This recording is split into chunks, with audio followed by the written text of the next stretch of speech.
Welcome to the Cory Lee Show, where our focus is on building leaders and transforming culture. My name is Cory Lee, and in each episode, I aspire to ignite something on the inside of you that encourages you to grow yourself and to make an impact on the world around you. Welcome to the Cory Lee Show.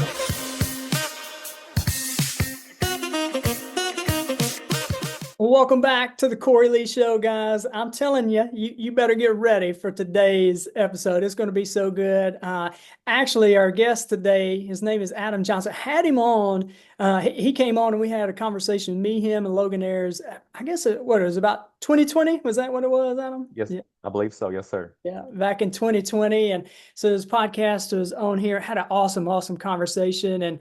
And so Adam, I'll tell you guys this, and I'll let him do some introducing of himself, but he's somebody I went to school with, went to high school with. We played football together. And, there's just some people that you connect with. And I'll tell you just, we didn't get to hang out a whole lot, but I tell you, he was someone that I always respected. He's someone that I had a high level of respect for.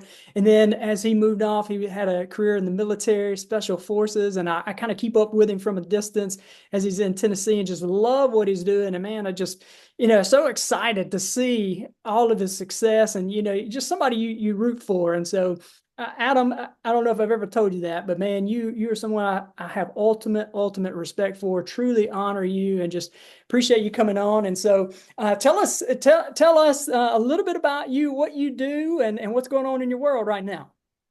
My name is Adam Johnson, and now I have goosebumps, Cory. That was one solid intro, my man. So Cory, we haven't spoken about 4 years. I'm 40 years old now. Never thought we'd be there. As Cory said, went to high school together. When I left, finished high school, went to the military, served for 15 and a half years. Had a fantastic, fun career, done a lot of cool things, walked through a lot of doors I never thought would be open for me.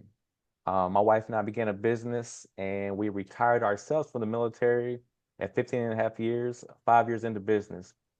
If you know anything about the military, you know that 20 years is retirement. So me being only 4.5 years away from retirement, people thought I was crazy for getting out of the military and foregoing a lifetime of retirement. We knew that in our hearts, we had a different vision than relying on military and retirement. At that time, our business was growing.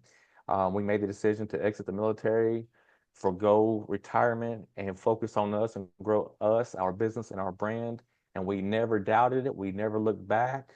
We had some very tough days. But we are exactly where we should be, and we're happy with where we are, and we're actually posturing ourselves after 10 years of business to be able to sell our business. So it's come full circle. I never thought I'd be here, and Cory, I never thought you and I'd be having this conversation on doing this on Zoom. That wasn't a thing 20 years ago. I know, man. I know. I messed up. We were talking before we pressed record. You were saying something really powerful right there. I was like, oh man, we hadn't even recorded yet. And you said, could you imagine, 20 years ago, whatever it was, in high school, having financial freedom conversations? I don't know. What do you think? Cory, me being 1 year ahead of you, we knew each other. We did play sports a lot, but we didn't exactly walk in the same circles, being that year gap and other factors and this and that. So what I always loved about you and appreciate is how freaking hard you worked. You and I are both undersized. You a little bit more than me. We weren't the biggest guys on the football field, but I always appreciated your work ethic. That being said, I still wouldn't have thought you and I, coming from Baldwin, Mississippi, would have ever had the two words financial freedom put together. That wasn't part of our culture. That wasn't what we're taught. And to this day, when I go back home, that's still not part of the culture. So I've been very fortunate of finding myself in the right position and trying to take advantage of that position. I was fortunate to hear a commercial about a free seminar down in Nashville, Tennessee about real estate. That was 10 years ago. I went down there, I took the bait, jumped in head first, and now we're selling a business, a rental real estate business. So would have never thunk it. That's what they say. Yeah, let's go. And when you said that earlier, it reminded me, I can remember I was at church one day and this dude comes up to me and he says, hey, I was a senior in high school. He said, I don't know what you want to do in college, but I hear X-ray technology. You go to X-ray Tech, it's a 2-year program, and they start out in $40,000 a year. I was like, what? Somebody would pay me $40,000. And I was like, sign me up. Like, I thought I was going to be rich. Yes. Man, I was making $7 an hour, you know? Yes. And so like 100%, that's amazing. Boy, let me tell you about that $7 and about that 40,000 you just mentioned. I've learned through my travels around the world and talking to people and being introduced to different walks of life that you have to get out of small town America to see stuff and have different perspective. If you are around people that look like you, talk like you, and do exactly what you do, you'll never have any exchange of ideas. Yeah. So that, there's a little off the deep end right there, but No. we weren't exposed to that in Baldwin, Mississippi. I got my life lessons when I left. I Yeah. learned so much more once I got out there on my own, and especially being in the military, meeting people from around the globe. So yeah, man, this wasn't it wasn't on my path. It definitely was not on my path as a youngster. Yeah, totally agree. My wife, you know my wife Kim, so we all went to school Yeah, together. So yeah. Kim, when we got married, we moved off, and we've talked so many times like that. That was probably one of the best things that ever happened to us was to move off because, I mean, we got out of our comfort zone. I remember we were living in Florence, and we had this opportunity to either go to St. Augustine, Florida, or Jackson, Mississippi. And we were thinking about going to Jackson, Mississippi. That's where we ended up going. But I remember the conversation of the people we were talking with. Like, no, no, you don't go down Jackson now. You get shot down there, right? But man, I'm telling you, I've developed some of the greatest friendships from there, and just had an awesome, awesome time. And so learned, like you said, just getting out of the little box, and it grows. So It's important, and if you've never left small town, you can't grasp what I'm saying. It doesn't make sense to you. But just trust me. Just trust me. just Leave for the 4, 5, 6 months. Like go a place you probably would never considered. Maybe that's a little extreme, but go somewhere a little uncomfortable and watch how much you learn about yourself. A yeah. little bit of discomfort goes a long way. Man, I love that. I mean, Yeah, see, for anybody who does any exercise, you know that to be true, right? Like you've got to put the muscles absolutely. under stress, but I don't think we like to carry that over into our walk with life either. So, I have a lot on that, man. A lot on that. So one of my favorite Stoic philosophers is Epicurus. He says that we treat the body rigid so that it does not disobey the mind, mm, meaning the mind is in control of the body. So we're so comfortable, especially in 21st century America. We have everything that we live better than kings and queens lived up until about 1900. Like we have everything. My bed is so comfortable. Kings didn't have that. You know what I'm saying? I have a TV.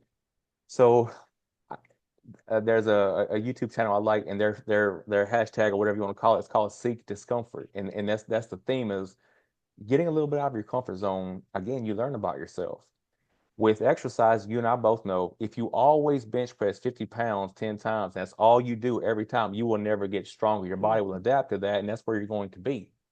But it's that little bit of discomfort where you thought you couldn't get that 11th rep or that extra 10 pounds. That's where the growth begins and gives you that little fire to keep growing. But if you've always done what you've done, you're going to get no better. You yeah, can say that in many different ways, but yes, when I was in recruiting school back in 2014 to be an Army recruiter, a civilian kind of said this one line very nonchalantly, and it stuck with me. She said, "There's no growth in your comfort zone." mm, I have held that, and I take that every time I do a public speaking engagement. That line is thrown out yeah, just for kind of a little context. This is uncomfortable. It's unfamiliar to you. Buying houses or whatever something new to you is, it's a little bit uncomfortable, but there's no growth in your comfort zone. I've held that true and dear to my heart. yeah. Totally agree with that. Totally agree. I'd be curious to hear what are you doing to stretch yourself right now? Where's that growth coming right now? So me personally, I've immersed myself into kettlebell training Yeah, and providing trying to grow a YouTube channel, trying to help people get into fitness. As I said, I'm 40 years old now, and I truly, truly believe that longevity starts now. Not when we're 65, not when we're 73. That's not what the time to start trying to have denser bones and stronger, you know, grip, being able to squat and that kind of stuff, because we're all getting older. It's not going to happen, Corey. You and I will be 83 years old one day. man, I I'm feel trying to be as 21, brother. healthy I as feel good. I feel better than I've ever felt. So that's what it's about for me is being healthy, trying to share that same health positivity and awareness as well And if I can help one person start a little exercise routine, then that's a victory. That is a huge win. That's what I'm doing now. Man, I like that. That's really good. I've, and I love how it doesn't even have to. I think sometimes people get so afraid because it feels like it's got to be a big thing, right? It can be a big thing, but it doesn't have to be. One of the things that I'm trying to do to stretch myself is like you, I speak. Well, I don't necessarily love getting behind the camera and doing like a 60-second video. I don't love that. Agreed. But I feel like for me, and you know this as a speaker, like if somebody were to bring you in to speak for 60 minutes, right? You can add some stories and all that, but if they say, "Hey, I want you to take that 60-minute speech, I want you to put it down into 60 seconds." Mm. You got to distill it down to your most powerful point. And so for me, kind of what I'm trying to do to stretch myself is really distill down messages into like boom, boom, boom, short, powerful, simple stuff. And that's a stretch, for me. So yeah. Another thing that's helped me, and kind of along the lines of what you're talking about of growing, is, I have a very small following on YouTube. I'm not a large content creator whatsoever. So I think I have maybe 370, 60 something, people. And if you think about, that's not a lot of followers. But if I had 360 people in my front yard that were following me to care that much, and that's how I approach it, is if these individuals are following along with the exercise with me and I'm talking directly to them. So that shift has helped me provide better content and be a little more comfortable because it's more than me just being behind the camera. Now I'm talking to 360 people trying to get this message across. That's good. It's Hey, helped me so a lot. AJ, You call Adam. me AJ. I'm still AJ. I still have it. I still can make a Okay, all layup, right. We still go call him AJ. That's AJ, what's your YouTube channel? We'll make sure to put that in the show notes. military to millionaire mindset. Oh, I like it. Military, the number two, millionaire mindset. All right, we'll put that in the show notes. Hey, let's get that man some more subscribers, y'all. Hook that man Hey, up. hey, every bit helps, and I There you appreciate it go. all. Hey, I want to go back to something you were saying in your story, right? Like, so you were telling you and your wife are in the military, right? Both of you?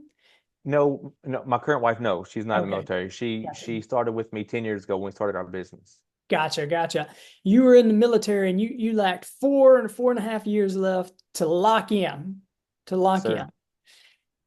But you knew that wasn't your thing. You knew you were supposed to be doing something else. Man, I would love to go through your thought process right there because there's a lot of people that I talk to who are they want to be entrepreneurs and they're at that line and they Yep. know their next step is to step across that line, but there's uncertainty and fear. And so I'd love for you to just speak into that a little bit. Let me give it to you really simple. The more security you have, the less freedom you have. So yes, Woo. that army job is very, very, very secure, but I was locked down and I was on call 24/7. And had I went past 20 years, so also that's 20 years of being secure, and I have a lifetime of that paycheck, which is still fine as well. One of the problems that we had, and if you're, as far as we talked about financial freedom, one of the problems that we had with military retirement was, let's say that I make $6,000 a month right now as active duty, and I would retire maybe with $5,500 a month. Not quite what I was making on active, but still that's fantastic money forever. The problem is that when you retire, if you're making the same amount of money, you don't have a money surplus. You still don't have that extra money to go do that traveling, to go do those events, to go see those people. We knew that we wanted to enjoy our life, and that money is fine to work on. That 5,000, having your bills paid is absolutely fantastic, but we knew we wanted more, and it was going to take a different type of lifestyle or resources to be able to allow us to have that lifestyle. So yes, Coral, we could have been very secure and had a lot less freedom, but we took that risk and we never looked back. In America, we're so concerned about security when it comes to bills. We're so concerned. If you ever been to Europe or talked to Europeans, they have no problem leaving for 6 weeks and just they'll figure it out when they get back. We've been around the world, and I've seen Europe. We were in Peru in the Amazon rainforest, and they were in our little 10-person group, a lot of Europeans. Like, they have no problem exploring life in a different perspective, as opposed to you and I Americans. We have to pay our bills, which I'm not saying don't negate your bills, but money is not everything. As you and I talked about earlier, money is a tool for me to be able to have this freedom to go enjoy ourselves, and that's what it's about for us. Man, Yeah. man, I love that. I love so you said, man, what'd you say? The more Security, security. the more security, less freedom you have. And that's not rocket science. It's it's dangerous over here in the entrepreneurial world. It's not guaranteed. Like next week is not guaranteed. It's not guaranteed my tenants are going to pay. I'm okay with that. I like living the way we live, and I sleep really good at night. We don't miss. We're okay. We're comfortable. Man, I yeah, love it. that's so good. And I was talking to a friend of mine one time, and I'm with you. I love the entrepreneur lifestyle, right? I love that. I love the freedom that comes with it, but it sure ain't easy. It ain't No, easy. no, And sir. but I love it, so I talk about it a lot. And I was talking to a friend. He jumped into it, and he told me this was a growing opportunity for me. He's like, "Man, this just ain't for me. This just Mm, not for me." And you know, before that, I was like, "Well, this everybody should do this." And like I guess it's not for everybody, but I tell you, I'm all in on it. But boy, I've had some pretty embarrassing losses too. And but the highs are high, man. Yeah, true. And not to sound cliche, but you don't make every shot. And if you and you and I played a little basketball, like very low level middle school, but we were pretty decent at low level middle school basketball. And you and I both know most NBA players miss more shots than they make. yeah. If you and I approach business like that, we wouldn't buy anything. Mm, We would if you approach business and life like that, if there's a more than 50% chance of failure, you're probably not going to take that shot. So that's how I look at it now. Like I'm going to miss more than I make, but I just need a few good makes. I yeah. don't need everything to be a home run. So and we did that, Corey. We began our business and not knowing anything about real estate, we had no niche. We hadn't niched down to acquiring and turning into rentals. If a person called us with land, for example, to sell, if they called us with a trailer, we ran down every lead before we had niched down to where we are today, which is that's where the success is niching down. So, but we had to make a lot of mistakes, and we did. But without each mistake, we're not here right now. And I firmly believe everything that has ever happened had to have happened for you and I to be here right now. If one thing was different, that changes everything. I believe in the butterfly effect. I really, really do. Yeah. So Yeah. I'm happy to be here. Every loss I had, it made me sit in this chair right now. We're talking about financial freedom. So we're okay right now. That loss did okay. I love that. I want to ask you this question, and I feel like I know what you're going to say. Would you go back and erase some of those losses? I would not, Corey. Um, for example, so each time we've lost, I've taken that loss, do like a little case study of what happened. Where did I fail in that situation? And then I went back to my contracts and say, okay, this is where that shortcoming was. And I've added to our SOPs, I've added to our policies and like everything. So, but had I not had that mistake, that issue up front, it was going to happen at some point. Yeah. Every lesson you have to learn, you're going to learn it at some point. So you can learn it the hard way, you can learn it up front, or you can hire or talk to, someone that's in that realm already and pick their brain. But the hard lessons are going to be learned either directly or indirectly. Yeah. It's Yeah. just part of it. 100% agree, man. Like we often talk about experience isn't the greatest teacher, but evaluated experience is. And I love what you said. Like you hit that thing, but then you looked at it, right? Like I think so many times people mess up with they go to the yeah, I'll hurt my feelings, or you get into your feelings of stuff and not really look at, man, if I did some tweaks here, that sets us up for success going Yes. forward. And so, man, that's awesome. You have to realize too that every problem you have, that's not the last time you're going to have that problem. So if you do nothing to remedy it, it's going to happen in 5 months from now. And that is everything. So each time you have a problem, again, not to sound cliche, but it is a chance to learn and grow. It's a chance to refine your SOPs because if you do nothing with that problem, I promise you it will resurface again. It isn't going to disappear forever. Yeah. So Tack. attack, deal with, and going about your day after you deal with it. Hey guys, I hope you are enjoying this episode of the Cory Lee Show. Y'all, I am on a mission to build leaders and to transform culture. So if you're looking for a speaker who speaks directly to the heart, a mentor to come alongside you and your team, or if you're in a position where you're looking for a personal coach who embraces where you are and also believes in who you could become, then I would be honored to walk this path with you. Simply reach out to me on my email at Cory@CoryLeeLeadership.com. Look, let's make your vision a reality. Contact me, and together we'll navigate the path from aspiration to achievement. Your transformation, it starts now. Absolutely. That's how I approach our business. Absolutely. I love it, man, and I totally agree. So you mentioned possibly selling your business. What's next for Adam Johnson? What's after that? Well, my wife and I, our big thing is traveling. We like to travel. We've been to Africa a few times and South America a few times, Europe a little bit. But our thing is when we travel, we always come back with a different perspective. Meeting different cultures and seeing how they deal with life. We all have the same problems. It's just how we deal with it. Yeah. It's interesting because in the Maasai tribe in Tanzania, Africa, in the middle of nowhere, they have the same problems we have, the same situation, the same concerns, eating, security, clean water. They have the same concerns, way different perspective, but I love seeing those, having those conversations and interactions with those people. So when we sell the business, I'm deleting every phone number attached to the business, every email attached to the business. We are gone, unreachable for a little while, Cory. Like Uh, no one can call me for a few weeks at least. I like where would you love to go to?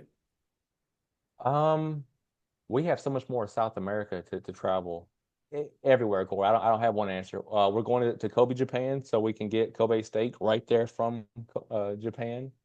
We just have so much to go see. We have so much of the world to go see. Yeah.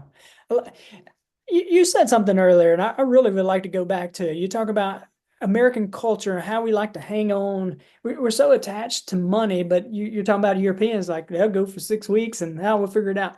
Like, how do we get over that? Like, what's up? Like, Well, how do we get over that? It's in our DNA as Americans. We've seen it generation after generation after generation. You got to realize that, our great grandparents were part of World War II culture. yeah, So holding on to every penny was given to our parents, and our grandparents. So you have that kind of trickle down of worst case scenario. So that's something in our culture that just has to, I guess, kind of work itself out. But for me, it comes with awareness. The majority of my mindset and the way I view things now come from books, and not because of me having that man as a strong leader example growing up, but from the books I've read and kind of give me different perspective. Um, who's the author of the 4 Hour Work Week? What's his name? I know you've heard that. that guy. Yeah, yeah. Okay, yes, Yeah, we both know who we're talking yeah. about. That book kind of, so we had started the business already. We weren't out of the military yet when I read that book, and that kind of gave me a different perspective of you don't have to be rich to live a comfortable life. You need systems in place to give you your time back. And if I can pay someone $19 an hour to do this task that doesn't make me have to be there, that's how we can kind of change our look in the way we look at money. Time is a big part of the issue I see with our culture. We don't see money and time. For example, I'll give you an example. If I make $5 an hour and I want to buy shoes that cost $100, that's 20 hours of my life that I have to give for those shoes. We don't think of it like that. On Mm, top of that, if I pay taxes, that's about 23 hours of my life if I to get those shoes. We don't think about purchases in relation to amount of time it takes to acquire that purchase. I do. I think about that. That's a concern of mine. So I don't blow money on BS. You know, money has a purpose. Each dollar has a purpose. So that's one way. That's one way that we can free ourselves up is not spending money on BS and looking and purposely putting money towards experiences. Again, mm. you don't have to leave the country to experience something. You can go to a different state across, you can travel with the children to a different state, a historical site. You can create memories without leaving the country. And that's for me, that's what it's about. We don't buy gifts. My wife and I, we do not buy gifts. We do experiences. Yeah. I bought I her love, one ring. I bought her one ring our whole marriage, and we travel every year, a few times a year, and she's happy with that. We don't do jewelry and stuff. We create experiences. I love that, man. I'm right there with you. All in on the experiences. You mentioned the 4 hour work week. I remember the first time I read that, I was so ingrained in the other mindset that it offended my mind. It offended me. It really did. And it took me a little bit before I saw, okay, I see what this guy's talking about. There is definitely freedom in that, but it offended my mind. Honestly, it did. It was the opposite of how you've been raised, probably what, for 30, 35 years at that point? Yep. Yep. Yeah. Yeah. Yeah. It, You know that's, who's not doing the 4-hour work week? Baldwin, Mississippi. That's not part of our culture. yeah. We'll do the 48-hour work week. We'll Maybe. do that. Yeah. You Yeah. know, it's just not part of our culture, how we're brought up. I want to speak on one thing that you mentioned too about you not blowing your money on the BS. I was talking to man, this a couple weeks ago. I was talking to some bankers, and I was just like, "Hey, man, what are you seeing, kind of in the in the economics?" And he said something really interesting to me. He had just left from another banking convention where there's all these heads of banks and all that. He said, "Well, we're seeing consumer spending still skyrocket, but the consumer debt is skyrocketing, and so they're maxing out all their credit cards, and now they're coming to banks for loans." And I'm just thinking, it's like, man, at what point? I don't know what it's like in Tennessee, but here in Mississippi, man, there are storage units all over the place. Like storage unit, storage unit, storage unit. We own some storage units, but I just think about it. Just think about it for a minute, right? Like we've got so much stuff that we've got to rent out a storage unit to hold all of our stuff. And so, anyway, I just thought that was powerful that you said that. Yeah, being targeted with your money. Yeah. Absolutely. The amount of stuff we have that I live in a neighborhood, every house has garages, and the majority of the houses, the cars park outside the garage because the garage is full of so much stuff. And these houses are two-story houses. How do we have so much crap, Yeah. junk stuff that we look at every 7 years? Um, yeah, a story for a different day. But yes, it's amazing how much stuff we have. And again, when I've been to tribes who everything they own fit in about a 4 by 6 little area. Wow. They sleep with their cattle, but yet we have storage facilities. Yeah. Wow. It's a different world. We live in the same world, but so different, so different. And that's what that traveling perspective kind of it changes the way you look at stuff. Yeah, yeah, Yeah. 100%. I'm with you there. I would love to hear maybe because you've been able to travel, you've kind of seen different cultures, and not only, I mean, you've been traveling the world for a while with your military, and then Yeah. now with your wife, just from flexibility there. Man, what are you kind of seeing more in our American culture? Like, what do you see going on? I just love to hear your perspective of what you see in American culture right now. So, um, it's funny that you say that. I'm not gonna just dump on American culture. I'm not gonna go full-fledged dump on American culture. What I no, and of course I'm 40 as well, so I have different eyes than I had when I was 20. Um, what we realized, my very first trip to Africa, I realized how much is not important, how much crap that we put so much emphasis on in America is absolutely not important. Where we were in Africa, not one kid had a phone, and they were smiling, happy, helping us, talking to us. They had learned our language, very outgoing children, very within the now, helping mom and dad, you know, sow the seeds, pick the this and that, knew everything about what was happening in their area, just more aware and more alert. And the exact opposite of that coin is you go to Walmart, you have a 4 or 5 year old sitting in the buggy, holding the phone right here, not aware of anything, not watching mom interact with other adults, not watching mom look at prices and compare, learn a little math that way, not watching mom talk to the cashier, that little back and forth of just how we adults talk to each other. That is being lost. Mm, So the technology, and I'm not the first person to say this, the technology in America, it's very, very helpful, but at the same time, very, very costly to our culture moving forward. It's taken the interpersonal out. You yeah. know, we've had people apply for our properties. These are 21, 23, 27-year-old people. They can't talk on the phone. They'd rather text. But to have that live interaction, that live Q&A, it's anxiety. It's I don't know what it's a problem. It is a Mm. problem. So that's what we see a lot. That's my 2 cents about what we see and what I appreciate about other cultures versus what I would like to see change or be at least be more considerate of in our American culture. Yeah, I like that. I think me and you both we lean much more towards the positive end, and I can definitely see more of the. I like to look for the positive. You love to motivate and inspire, so kind of the opposite end of that question there. Um, I, what are you most excited about right now? Like that could be a personal question, but it also can be like, what are you most excited about going on in your world right now? So in my personal world, I've been doing mobility and yoga for the last 2 years, and I had no idea how damaged my body was after middle school, high school sports, military, beating, yourself up and this and that. So I'm very personally excited about my body healing. And Mm. I you said you feel like you're 21. I feel like I'm 21. My body, my joints, my everything moves like it's supposed to now, or at least getting better. But as far as the outside world, I just Cory, I hate to sound cliche again. I like to just be positive. If I can, I'm doing my little cold plunges in the morning. If I can inspire somebody to try something different, that's great. If someone sees a little YouTube video of exercise they wouldn't have known to try and it may have helped their shoulder pain, that's great. I just want to be a positive influence, and that's it. Whether it's small, micro, macro, however I can do that. I believe in the butterfly effect. And if I help one person, they may help somebody and so on and so forth forever. Yeah, man, I love that.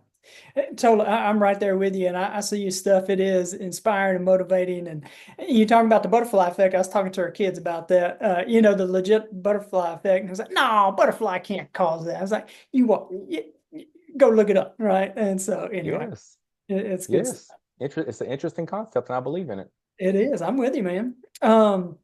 I do have one other question for you. I told you this is a question I really wanted to ask you, and so I'd seen some of your posts on social media, and I really do. I love how you're encouraging and motivating, and so I am pretty rooted and grounded in my faith in Christianity. Most of the people that probably listen in on this podcast, not everybody, but a lot of them are, and there's a lot of other faiths out there as well, and I would love to hear your perspective on from what you've seen in culture, what you see going on in the world right now. What is the best advice? Well, first, before you answer that, I would love for you to tell your relationship with faith because I think that'll speak into your answer.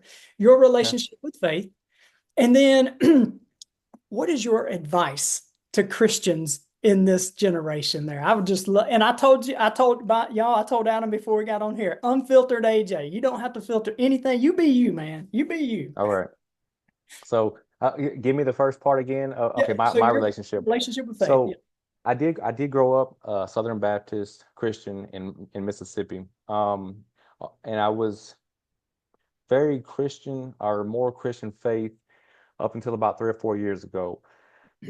Due to my personal experiences, I've been around the world. I've met so many different people of faith, different cultures, different lifestyles, different happenings, different questions that I have.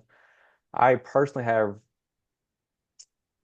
stepped back from religion as a practicing faith. I just kind of have my own positive outlook about life. I don't follow anything per se, any kind of doctrine. If anything, I do enjoy Stoic philosophy, which is not a religion, it's kind of a way to interpret the outside world that's coming that we're going to deal with on a daily basis. So I am not religious. I am philosophical in a Stoic manner. Marcus Aurelius is one of my favorite humans of all time. I would love, any questions you have, I'm all for that kind of stuff.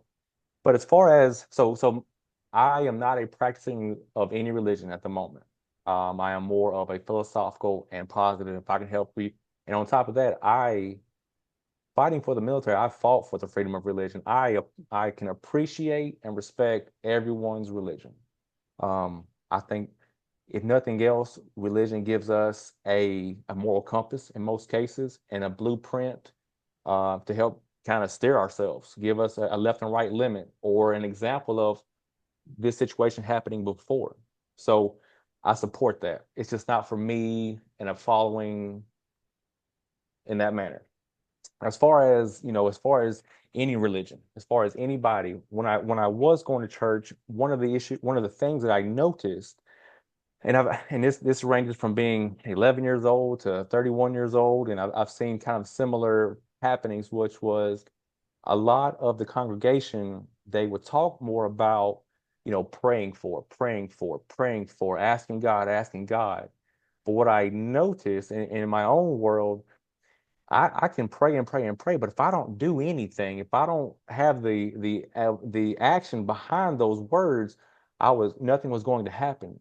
So my wife would say, she's Christian as well. She would say that she would just ask God to honor her actions. Like she was trying to better herself. She was trying to, right some wrongs, make some improvements. And when she would pray, she would just simply pray, God, I just ask you to honor my efforts. And I respect that and love that.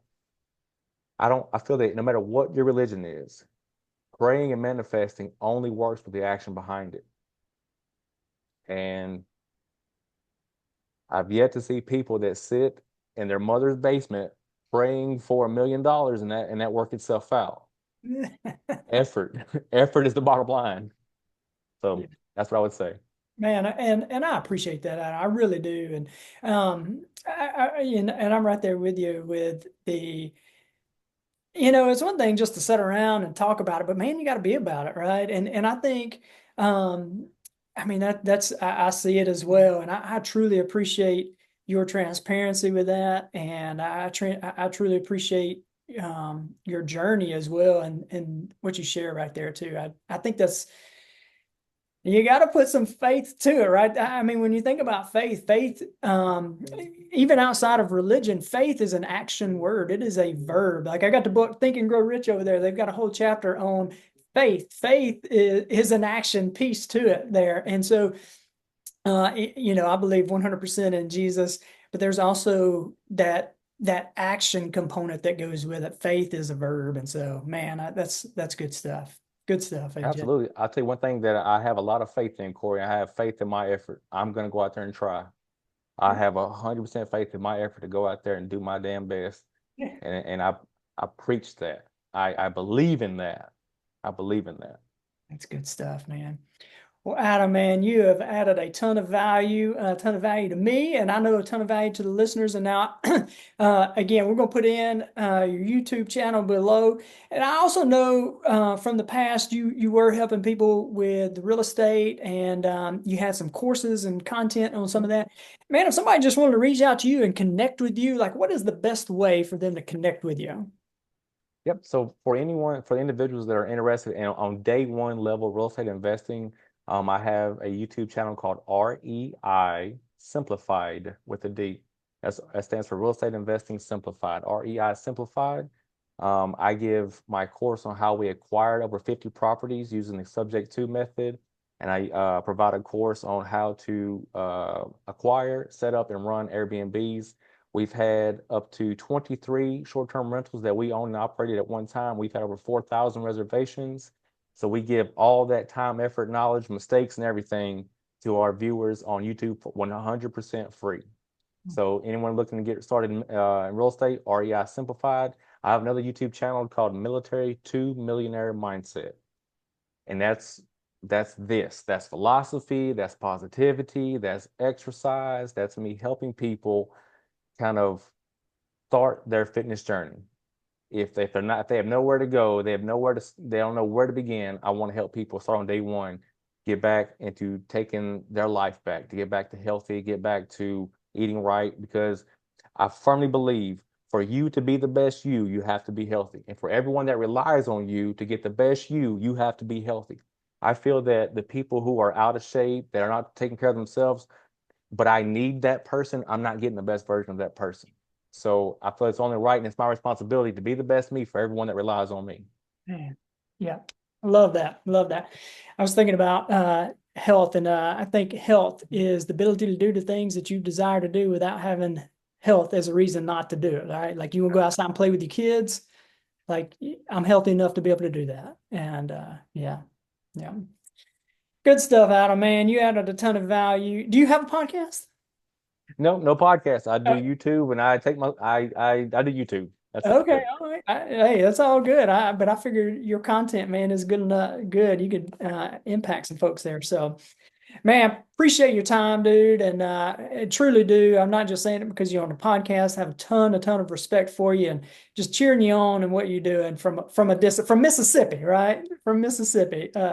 But guys, reach out to Adam if there's any way he can serve you. Feel free to connect with him. Make sure you like and subscribe so you can stay up to date with the latest episodes of the Cory Lee Show. I hope you guys have a great day and God bless. 3, 2, 1. Okay. Thanks for joining me today. I hope I have added value to you. And if you have found value in this episode, let me know. Drop a comment and make sure you share with a friend or family member. See you next episode.